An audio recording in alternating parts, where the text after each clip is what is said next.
Ambasada e Shteteve të Bashkuara në Shqipëri ka lëshuar një paralajmërim për qytetarët e saj lidhur me protestën e planifikuar nga Partia Demokratike, e cila pritet të zhvillohet të njëjtën në orën 10 para Kuvendit të Shqipërisë në rrugën George Bush në Tiranë. Sipas ambasadës amerikane, gjatë protestës pritet një pranishtuar e forcave të policisë dhe bllokime të mundshme të rrugëve dhe devijime të trafikut jo vetëm gjatë zhvillimit të tubimit, por edhe disa orë më parë.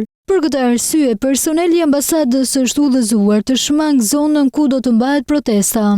Ambasada u bën thirrje qytetarëve amerikanë që të tregojnë kujdes, të qëndrojnë larg zonës së tubimit dhe të ndjekin udhëzimet e autoriteteve lokale për sigurinë. Në njoftim theksohet se situata gjatë protestave mund të ndryshojë shpejt, ndaj qytetarët këshillohen të përdorin rrugë alternative dhe të shmangin çdo zonë ku mund të krijon incidente. Ndërkohë, policia e shtetit ka bërë të ditur se ka marrë masa për mbarvajtjen e tubimit të njoftuar nga përfaqësuesit e Partisë Demokratike.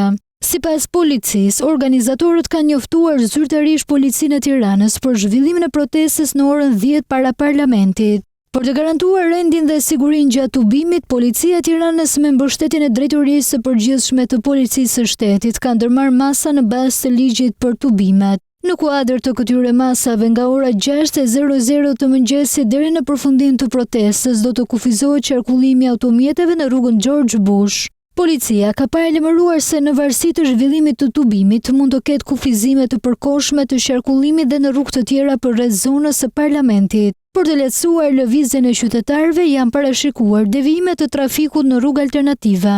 Autoritetet u bëjnë thirrje qytetarëve për mirëkuptim dhe i këshillojnë ata që të shmangin zonat e bllokuara, si dhe të distancohen në rast se përballen me veprime të kundërligjshme që mund të cënojnë rendin dhe sigurinë publike.